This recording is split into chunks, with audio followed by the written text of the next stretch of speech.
You're listening to the Roofing Success Podcast, a show created to inspire roofing contractors to achieve optimal success in their roofing businesses.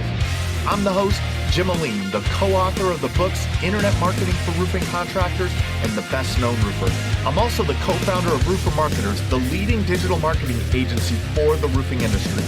On each episode, I sit down with industry leaders to talk about their processes, the lessons they've learned, and how to find success in roofing. Hey, welcome to another episode of the Roofing Success Podcast. Leave us a review this time. If you're listening to this episode, leave us a review. Maybe a like, a comment, a subscribe. Any of those things would be helpful to us. Also, if you want to take the conversation beyond just listening to the podcast, go to Facebook, type in Roofing Success, and join the Roofing Success Facebook group. Today, another successful contractor from the Midwest, Adam Olson with Heartland Roofing, Siding, and Solar now. How's it going today, man?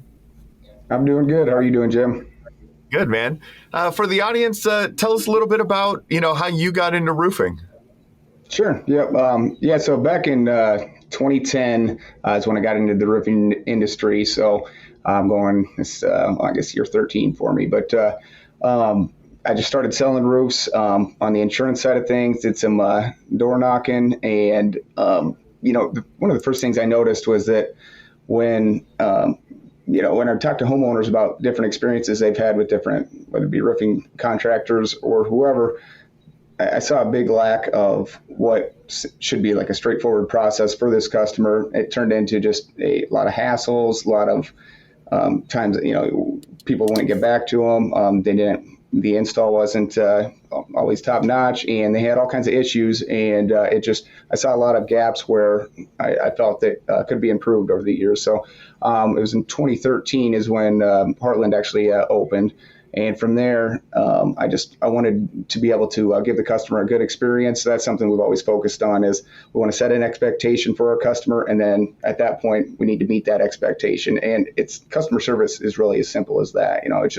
It's setting an expectation of what you're going to do for the customer. Here's what's going to happen going forward, and then meeting those expectations. And if something does change, then customers are normally fine with that, but it's just, you need to let them know, keep them in communication with everything. So it's been quite the road, but that was what made me end up jumping in and starting my own business, was because I just saw a big gap that needed to be filled there.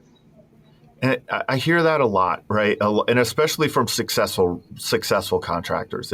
They saw that, man, these homeowners are just not getting served well.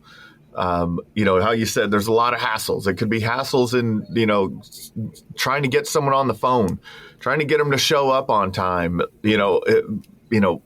defects in workmanship. Like there's a lot of things that, in roofing, they tore up the rose bushes and they did that, there's so many things that could go wrong. So you went into it conscious of, hey, these are the things that we want to fix or work on. You talked about communication. I think that's a big key to managing those expectations of the homeowner, property owner, right? And how have you guys, what things have you put in place to make sure that you're communicating well with your customers? Sure. Yeah, absolutely. And that's one thing that I preach to our team is just as important as a quality roof. Obviously, we need to be installing quality products, quality services, and whatnot on that end of it, without a doubt.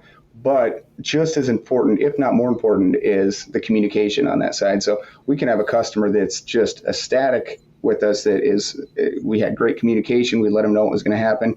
And even if you got up on that roof, and again, we need extremely high quality work as well too. So I'm not taking anything away from that. But even if the quality wasn't quite there, that customer that had the experience, the communication that was top notch, they're going to be a happier customer than if you switch that around. So you have top notch quality, but you have a company that didn't give them good communication, didn't let them know what was going on. Maybe there's changes and, they didn't hear about it. Even if they have the better roof at the end of the day, that is the customer that's going to be happier is the one with that communication there. So it's that important there. So it's something that we preach to our team. And again, we're not perfect on it. It's something that we continue to work on. We do use AccuLinks. There's follow-ups. We can set automations we use on that. We make sure that everybody's notating in our message board. So that way, if anybody in the company needs to go take a look at a job, they know what's happening within that job. So anybody in our company that needs to see that job will go in there. They'll read the notes from everybody else that's been working on that file, and they can automatically get updated on what's happening. That way, if the homeowner calls into our office staff now knows what's happening in there. So that helps keep everybody on the same page. So. You said something there, and I think that I don't think I've ever heard anyone say it better, and that is you could install the highest quality roof and have an unhappy customer, or you can provide a good experience and not even install the highest quality roof, but the customer is happier with you. That's Absolutely. That's an aha moment for everyone listening. Like really, really take that to heart. Like there's no customer that will be as happy with just a quality roof. They need the experience, the communication in that process, and all the technologies that you're using, and in AccuLinks and doing all that's a good way to systematize it.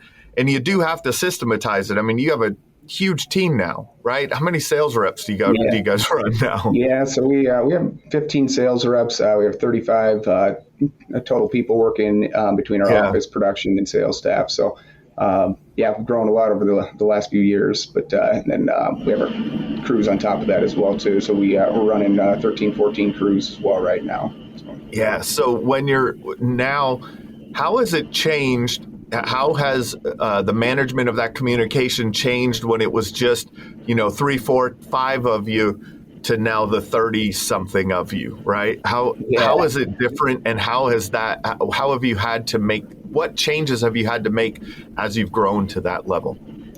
Yeah, absolutely. It's our company today is really unrecognizable from what it was 5 years ago, 3 years ago. And, if we look back from when I got started, at the time started with one salesman, and for the first 4 years just had a couple sales guys. And other than that, it was me. I was taking all the phone calls. I was running our crews. I was doing the scheduling. I was doing the invoicing. I was still doing some sales on that. I was wearing about every hat in the company, and it was a lot. But what that does, it peaked how far we were going to go as a company. And, adding overhead scared me at the time. And so my reasoning was I can just work harder. I can get this stuff done.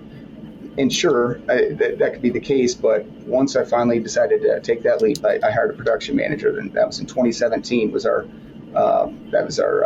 first operations person that we'd hired. At that point, that opened me up to be able to work on other things. And then very shortly after that, we got our office manager.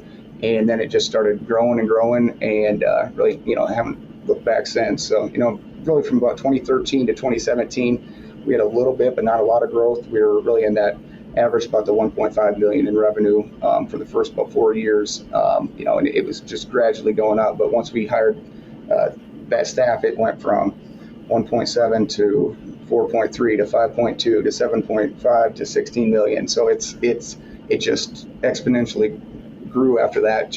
And again, it's just I'm now able to work on the business instead of in the business, and I've been pushing for a long time, and we're still not 100% there yet, but we're getting there and going in the right direction. So. Yeah, there's a conscious decision that you have to make, and it's kind of a mindset too.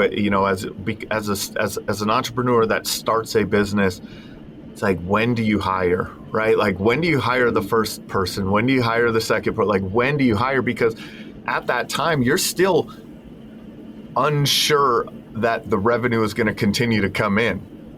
Absolutely. Right. Like, and you get to these weird places like where, man, well, if I hire this person, that's, $40,000 a year, and that's $60,000 a year, and that's $80,000 a year. Now I got to pay workman's comp, and, they're going to want benefits eventually, and all that. Like, you start like all that stuff. Then you become, it's like you become responsible to your business in a different way. right? Because you have to make sure that these salaries are paid, that you have, it sounds like, I mean, you started off in sales. So it seems, you said that your first hire was your production manager. That seems like a natural thing if you're a salesperson. What do you think about what were your thoughts when you were deciding who's the first person I need? Yeah, so I come from the sales world of it. So being on that side of it, we needed somebody. If we're going to grow, we need somebody on that is familiar with the operations side and can manage our crews at a high level. And that's again, my side is sales, and I wanted to grow, and I wanted to go after that side of it. So that's the area I needed to focus on and build a sales team and get somebody that can run our production department at, again, at a high level that we can. Basically be able to take on all the work that we're going to be selling. So that's started there. And then, right after that, an office manager was the obvious next step, because I was getting, at one point I was averaging 150 calls a day, just going, and it just obviously wasn't able to keep up with all of that, through that, when I'm trying to do all these other things as well too. So it's, that was a huge shift from when I started bringing some of those positions on, where I'm able to focus on some other things in the company, such as growing. And I think probably the most important thing is really figuring out where we're going, what our goals are, and in an ideal world, what's our company look like, what's our end goal up here. Because if we could do that, not to say we're going to have every one of those positions set today and hired today, but at least we know where we're going. And so everything we're doing from here is going in that direction and working towards that. So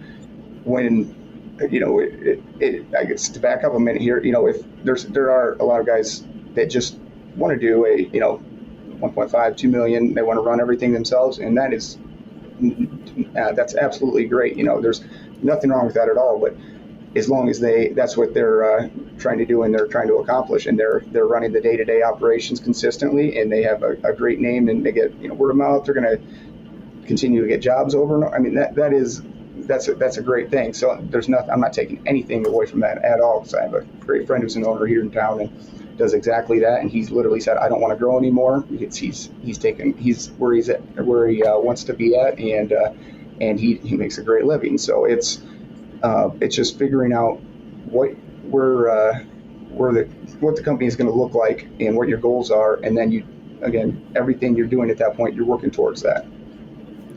So you said a couple of things in there that I want to kind of deep dive, go into a little bit further, and that's a lot of times it's a weird thing when if you have a $2-3 million company and you're looking at guys like you that have $15 million, $16 million companies, and you're like, man, I don't know if it's a feeling of inadequacy, right? Like, oh, I'm not there. Yeah.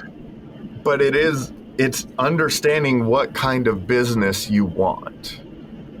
Because there are different advantages and disadvantages to each of any of these ways of running of creating your business. Having that $1.5 million a year business, you go out, sell it all, manage it, make your money and go home for, But the disadvantages there is that, you want to go up to the cabin for the week, or down to the cabin for the week for, that we were talking about earlier before the show,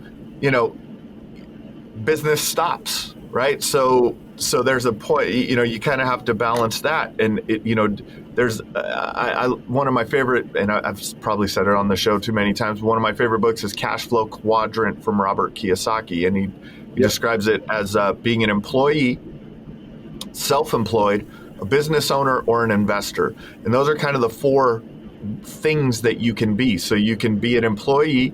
That's when someone's paying you a paycheck. Self-employed, you're getting your own paycheck, but you're responsible for everything. If you don't show up, the business doesn't run. Or a business owner or an investor, right? So as a business owner, you can take that vacation. You could go to the cabin, the business still runs.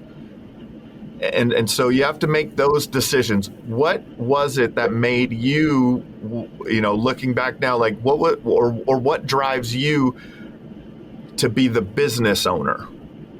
Yeah. So, there's I could go in a lot of directions on that side of it. Just the work and home balance. I have 4 boys. My oldest is 7, so we have our hands full at home, and I don't always spend enough time there because I'm working still quite a bit. So it's that's something that I'm working on, and that's where I'm driving to be able to get home more is obviously one of them. One of the things there. So another one is just my passion is growing a business. That's what I'm excited about. That's where what I want to do. And we've came this far now. What can we do? Where can we go next? And just watching the roofing industry in general. Back in 2010 when I came into the industry, it was, say, the Wild West of the.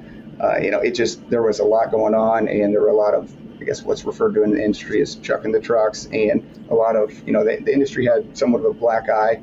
And over the last decade or so, we've seen huge shifts of we're going in a different direction, and the entire industry is going together on it. So back then, I don't remember hardly any conferences at all, roofing conferences that you could go to, but now they're all over the place, and there's people sharing ideas. There's owners that are getting together and trying to build an industry that is a very legit and profitable industry for everybody involved. So it's great to see that, and going back to like in 2010, we hand measured everything we did. So every roofing, siding, whatever. Eagle View was pretty new at the time, but over the years, I'm just guessing here, but I bet half of the salesmen across the industry probably don't know how to accurately measure up siding, roofing, whatnot, because of it's Eagle View's right at our disposal, that's a great thing, but it's just showing the differences compared to where the industry's at from there. So raising the standards of the industry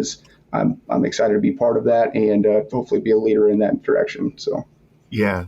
And you got to have that type of purpose. There is absolutely nothing wrong with any way you want to run your business. It's your business, right? And that exactly. So if you have that goal of like, man, this is really cool. I get to be a part of this ever changing, or fast changing industry. We're really changing the way that homeowners are being interacted with. There's like, and taking pride in that, and that's admirable. It's also admirable to just have your small business, you know what I mean, and make a good living for yourself and your family. There's nothing wrong with either way. I love that. Yeah, it's not a right or a wrong thing. It's just deciding what you want to do and what your goals are, and getting crystal clear on it. And that's one of the things that more recently I've kind of gotten mine. The first 4 years of our business where there's a little bit, but not a ton of growth. Yeah. And decided, all right, we've got to take the leap. And even at that point, I still didn't know exactly my goals. I was just like, all right, let's grow. And that was the plan. But, and we've got more and more clear since then. And, I've got some great people on our team that have allowed me to take more and more time to be able to focus on growing the business instead of doing the day-to-day things. So, it's going back to, you have the option of you can be in the day-to-day, all day and just run that and do a couple $1 million. And again, that's nothing wrong with that at all, especially if that's what you're trying to accomplish. But you're doing your day-to-day, and there's good money to be made. But if you want to grow, now you need to spend money in other places as well too. How can we grow? What can we add to our team? How can we improve this and that? And you're spending money that way. So knowingly we're spending money, taking less of a profit, but we're trying to build that great business so we can continue to grow, and in the long run, obviously make more money. But with that said, build a solid business, bring on the right people, attract the right people around, and you get people that have the same vision as you and going in the right direction. So.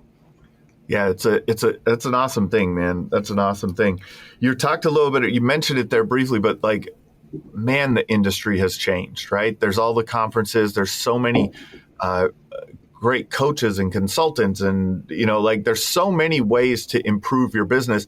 And I wouldn't just say in the industry. I mean, it's outside of the industry too, with motivational type of coaching and self-development and personal development and all these different things. That's really come around in the last decade, right? And I mean, you could Absolutely.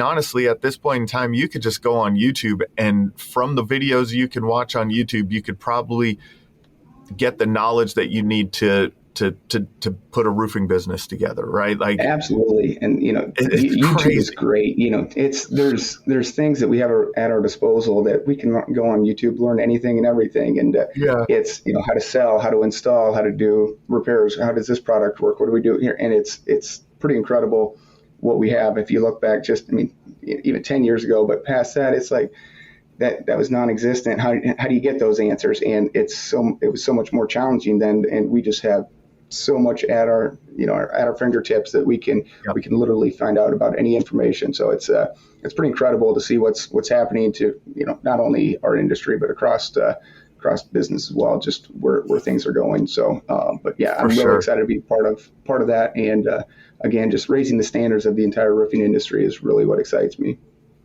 Definitely. In that, like, I this is kind of a personal thing. I don't want to put this question on you, but I do want your opinion on it. Is like, now I look at business owners. I coach businesses and sometimes I sit and I go, man, you have everything you need right in front of you. Why are you not executing? Do you run into some of those guys out at the roofing conferences? You have lunch and you're talking to someone and they're like, "Wow, Adam, man, you're crushing it. How?" And they're like, "I'm just struggling." Yeah, it blows me away a little bit. And the thing about it is that everybody's always looking for what's the secret sauce. How do you do this, or how do you get there? And the very honest truth is there's not a secret sauce. It's you treat people the right way, and you install a high quality system for them, and you get people around you that are like minded, and they're going to do the same. And you build that way and build it the right way, and it's all going in the same direction there. But I guess to answer your question about why that is, it does sometimes dumbfound me as well too. About we have an opportunity. The roofing industry has changed my life. I'm embarrassed about what I thought I was capable 10, 15 years ago. So it's opened my eyes to what's possible, and we have so much at our fingertips that you can go out and get. So I guess I don't have a good answer about why it's happening. How do you do this? And it is literally going out, getting it, and getting after it, and it's there. And we have so much that is at our fingertips. And so I think it's just really jumping in head first. And once you jump in and you're going after it, then it's not as bad. But it's really taking that first step and the first leap in there just to really dive in head first. So. Yeah, you said something that you were embarrassed about. What did you say? Your potential, or what you thought the potential was? What was that? I don't know exactly how you said it, but that's a big thing. We don't know, right? When you're starting out, you don't even know what the actual potential is, right? Like we see that's exactly right. What we think it is, right? But we don't even actually know. I like to say, if you're not embarrassed by the first iterations of your business, you didn't do it fast enough. Yeah. Yep. So and what I was referring to, I'm embarrassed with what I thought I was capable of. One of the big things that, again, it's one of my passions as well too. This comes from Think and Grow Rich, that book I read, and it was the one that really opened my eyes to, I need to think bigger about, what kind of business we can build, how far we can go. And, everybody looks at these people that are ultra successful and they think, well, that's God's gift to earth, right? He has it all and he's above everybody else, but that's a bunch of crap, really. It's they breathe the same air that we breathe, they eat the same food we eat, we're all on the same page, and it's just going out, getting after it and thinking bigger. Just thinking, all right, how can we build this to get to this? How can we do whatever your goal is, whether it be, 5 million, 10 million, 50 million, 100 million, whatever it is, just, and thinking bigger, and then getting a game plan and getting, again, the people on board with you that are going in that same direction and believe that as well too. So it's just the being optimistic about where you're going and just seeing it and getting crystal clear on a game plan to get there and just going after it. And that plan and where you're going is going to change over time. That's fine. Yep. But, when when you're going after these things. Now you know where you're aiming for, though, and so when it does change, you can tweak that. But if you don't have a game plan of where you're going or what your goals are, then number one, how do you know when and if you're successful, and if you've met those goals, and then really what you're even building. If you do have that goal and what that crystal clear company looks like when everything's great, at that point you're even, and this happens subconsciously, is the things you're doing are building towards that, and everything you do is going towards that side of it. But if you're just thinking small, there's no way that we could do this, or whatever, it shuts off your mind of how do we get there. So how do we get there? Yeah, it's amazing when you do open it up. For me, in my business career and in my business ownership and getting to different levels of our business, it was like when I, starting out a business, you look at people that are way ahead of you sometimes, right? So a person that's just starting out looking at you in the, mid, 15 million mark, it's like, man, that doesn't even make sense to me, right? Like, and it shouldn't yet, because you haven't built the skill set for it yet. Right. Like it's only in building that skill set, and you only build that skill set through time. Right. And through exactly. Your seeking of knowledge and things like that. So it's just a continual journey, small iterations, and like you're many years, almost what are you, 9 years with Heartland into Heartland now? So just past 9, we're going on our 10th year now. Going on the 10th year here. You know what I mean? Like, it's just, now you can. So now when you look at those companies, when you started out and you were looking at those companies, maybe in your area or in the industry, wow, they're way beyond what I can do. Then you start to, as you start to get closer, you go, wow, I could get there. And then you look at the ones above that and you're like, to me, I've looked at some business owners and met some business owners in our industry, in the marketing industry and agency world, and I'm like, man, there's no way, like, when I'll have a business like that. And now it's like, oh, we have a business twice as large as that. And now I look at, like, man, what is possible? Like, everything is possible. It's just in the execution. So going back to the beginning a little bit, where we're talking about, adding overhead and being afraid of that, hiring your production manager, hiring your office manager. Now it seems that you're in a place, and you're working on your business and you're planning your business out in a more methodical manner. How do you plan out your next hires? How do you plan out who you're going to need on the team to take it to the next level? Yeah. So I guess over the last, really year and a half, 2 years, on the sales side, we've, and I'm going to answer your question. I'm just backing up just to kind of explain where I'm going with this. But on our sales, the sales side, we haven't pushed to hiring any new sales guys. We haven't, and we've added a couple, but it just has been, word of mouth, and we've got a connection with them. But we haven't pushed on hiring that because our operations needed some help first, and we didn't want to keep growing our sales without bringing our operations with it. So, if we grow a company but our quality suffers because we keep growing and we can't keep up with it, that's not a good thing. Our goal is to do a high quality work and be able to provide for our customer and give them a great customer experience. And if we don't have a good operation side, that's not gonna work. So we wanted to make sure we had all our ducks in a row there. So you really look at your need in the company, and just looking in the future, there's positions that we have aimed for that not currently ready to hire yet, but it's just something we know at some point we're going to need that person to. We'll need somebody full-time HR here in the future. We're going to need different things across the company. But with that said, it's really taking a look at your business. What both has to make sense financially. Obviously, you got to. Cash flow is huge in this industry, with all the, just with the volume of work that we're doing. There's a lot of every day, materials going out, crews need to get paid, or just general overhead.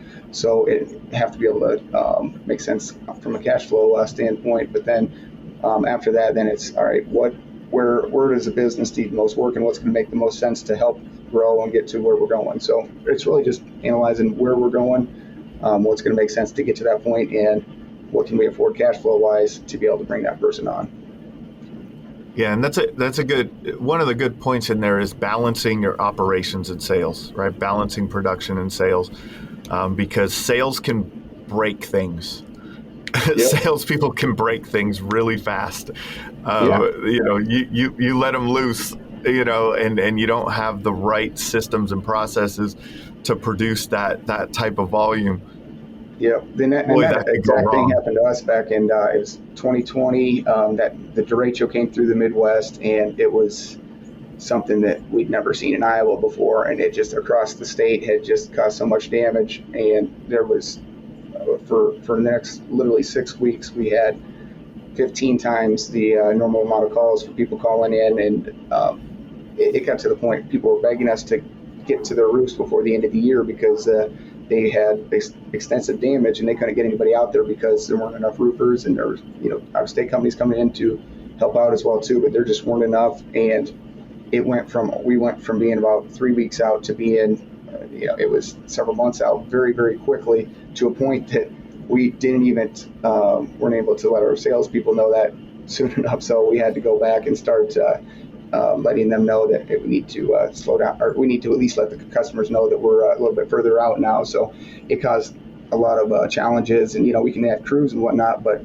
also you don't want to just hire 5, 10 brand new crews that you don't know who they are, you don't know what kind of work they're going to do. So, and that was happening across across Iowa when companies were just trying to get as much work done as well. So that can turn things ugly pretty quick as well. So it's exactly what you said. We went from, what was it? Let's see, in 2019 we did, I think, 7.2 million, and then 2020 it was like 16 million. So it just, the difference from what we had for our production staff in those 2 years, we had the same amount of people employed, but we just weren't prepared for doing 16 million. So it really, it kind of put us back, and that's what we haven't pushed to grow the sales team, and they've still growing, but it just, we want to make sure we had our operations on point there. So Yeah, and you have to. I mean, you definitely have to make sure that's a big.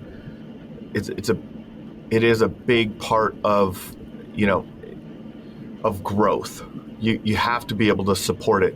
One of the things that happens too in those growth situations that I've seen is your production team gets almost resentful, right? They get overwhelmed and they can't, they become overworked. And you're asking the most of them to keep up and get things done, and then balls get dropped and things change, and so making sure that gets supported properly and they get supported properly, because you could lose good people.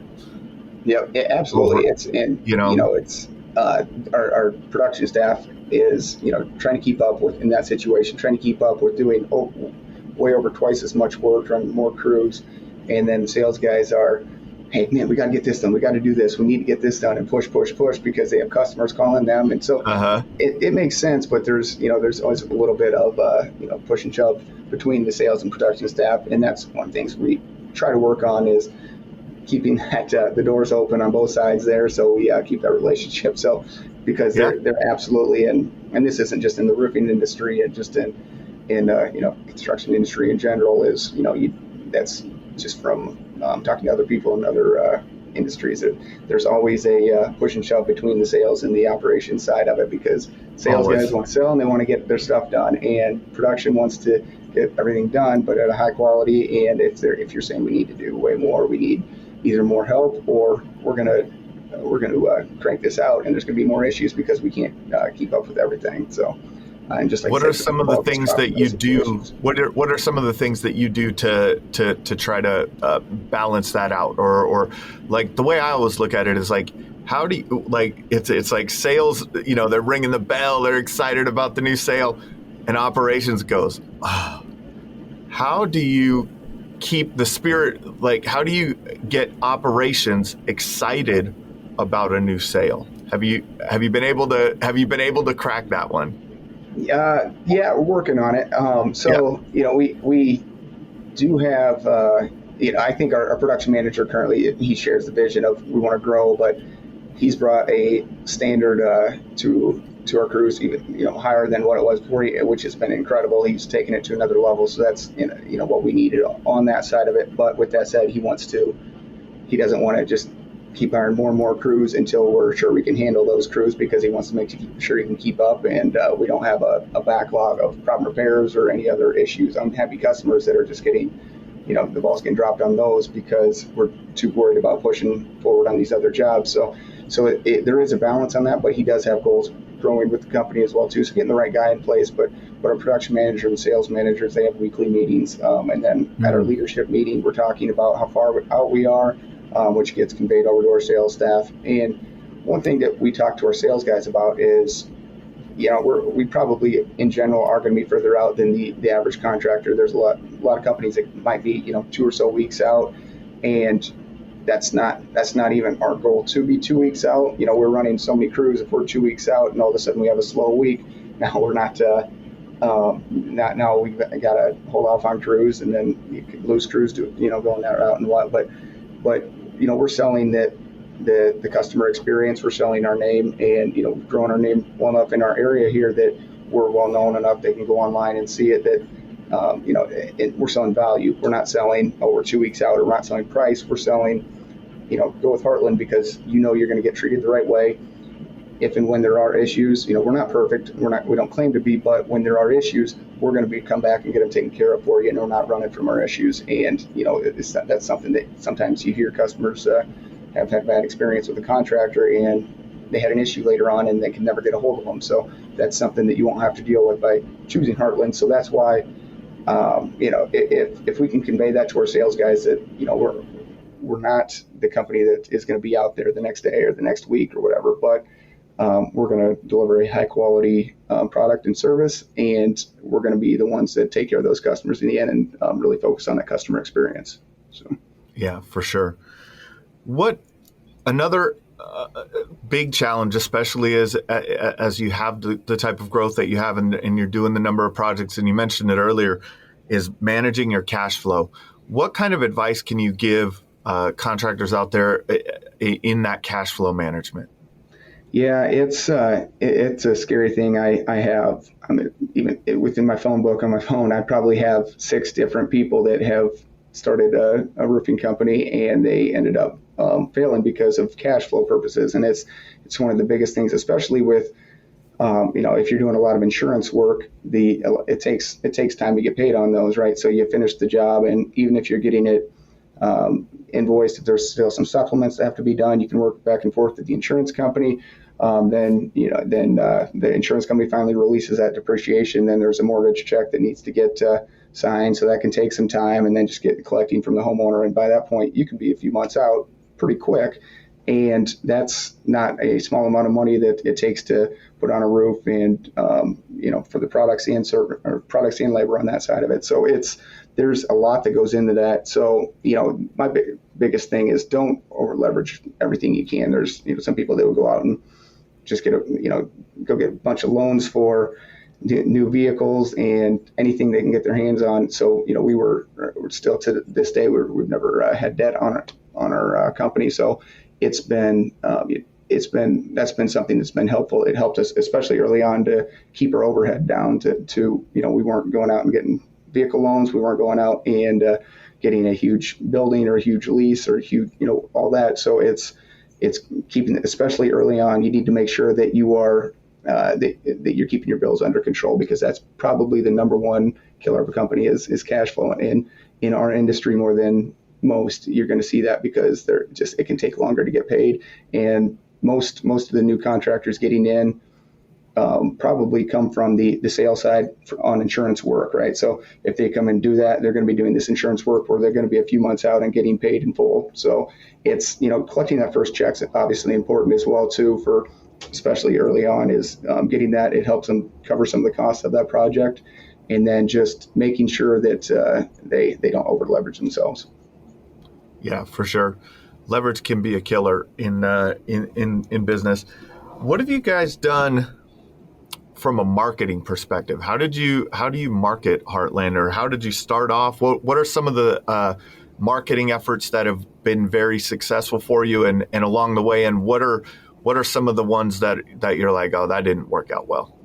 Yeah. So, well, early on, for the first literally 3-4 years, so we did zero marketing, and it was, we did almost all insurance work, and, went after hailstorms around here, and that's fine. And it worked for us, but, then it gets to the point, are we going to just be going after storms, forever? And what if there's a slow year? What happens then? And at that point, decided, all right, I got to, change something on that. So we just very slowly got into doing different types of marketing. So currently we're doing, we do Facebook, Instagram, Google.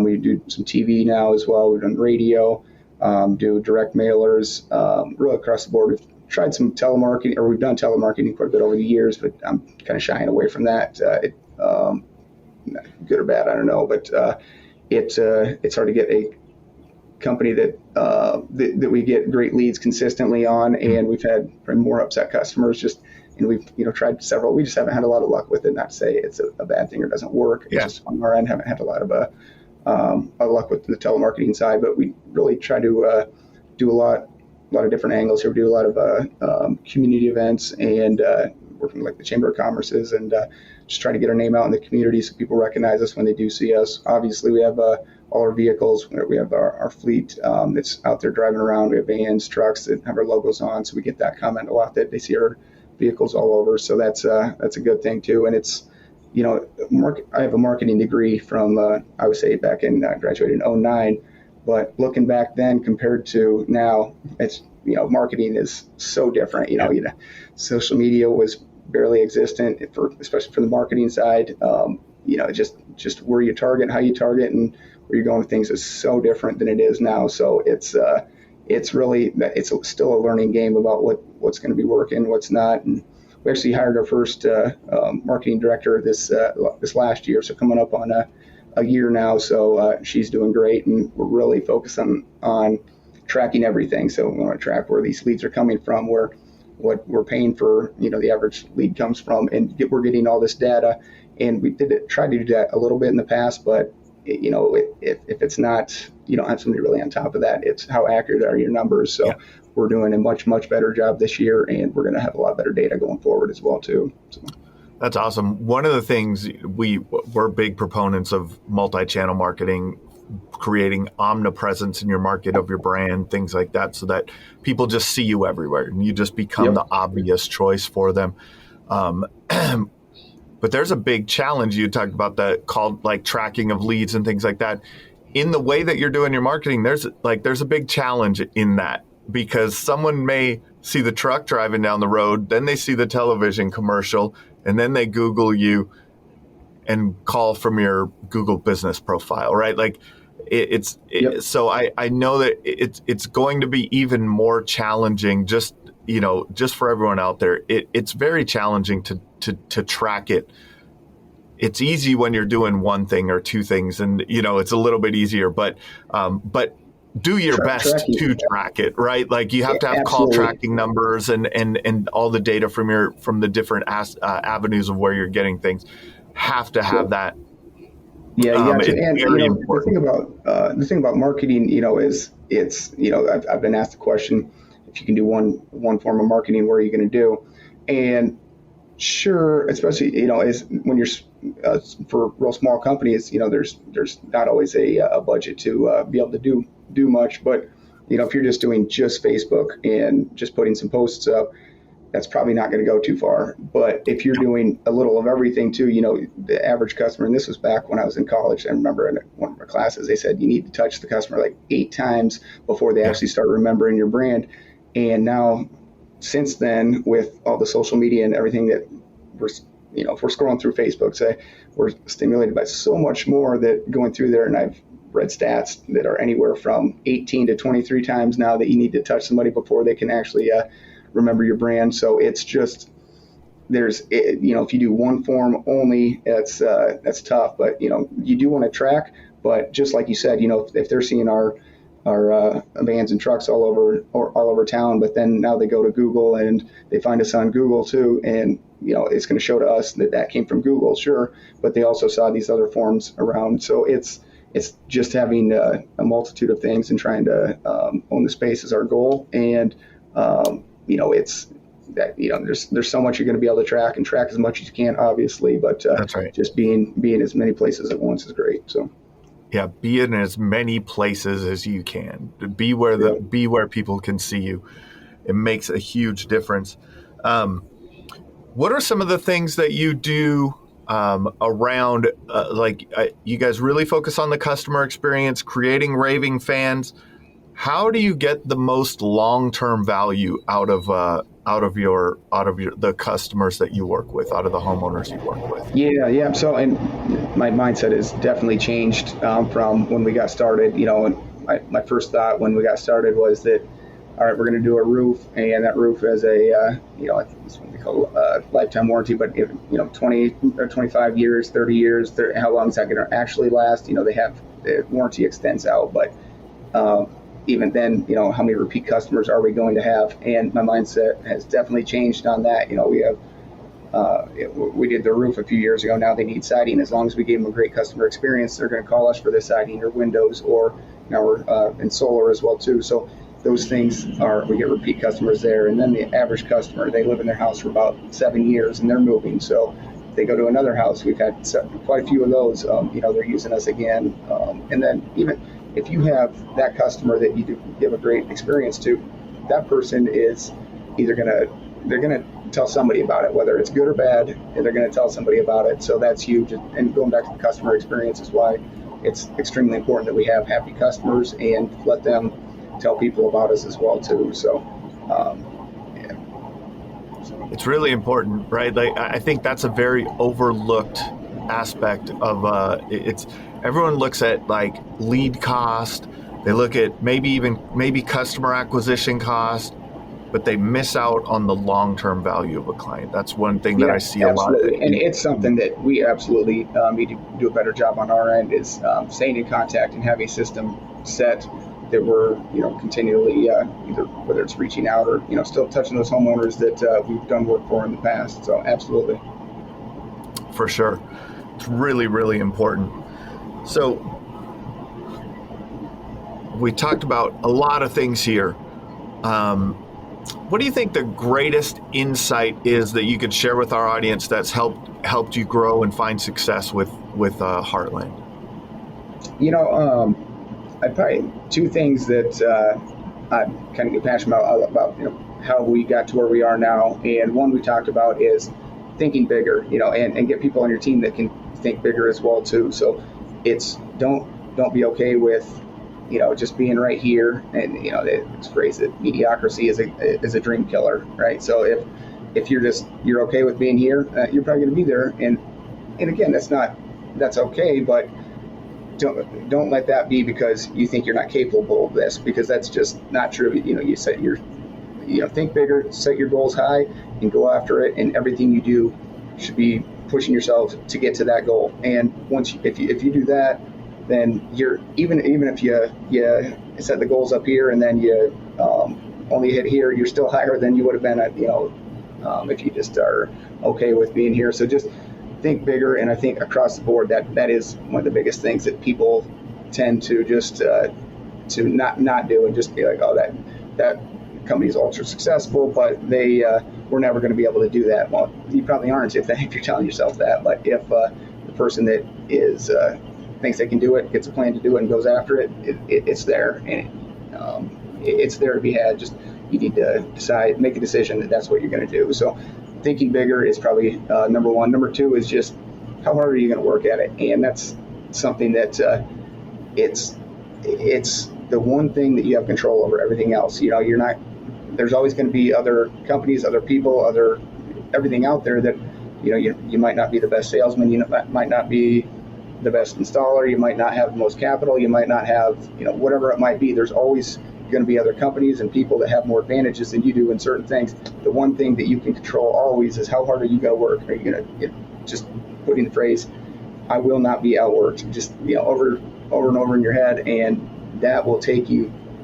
It's the great equalizer, right? It's a work ethic. That's even if you don't have all those other things, that will take you a long, long ways. And then once you get that momentum going, that is a real thing. Momentum will just keep you rolling and keep you going in the right direction. So, I'd say those two things are probably the biggest that I get passionate about. So. Awesome, man. This has been another episode of the Roofing Success Podcast. If you would like to generate more revenue through your digital marketing efforts, please visit roofermarketers.com to get a copy of the book, The Best Known Roofer. Also, check the training section of the website for guides on everything from running effective pay-per-click ads to how to properly set up your Google My Business listing. Thanks for listening.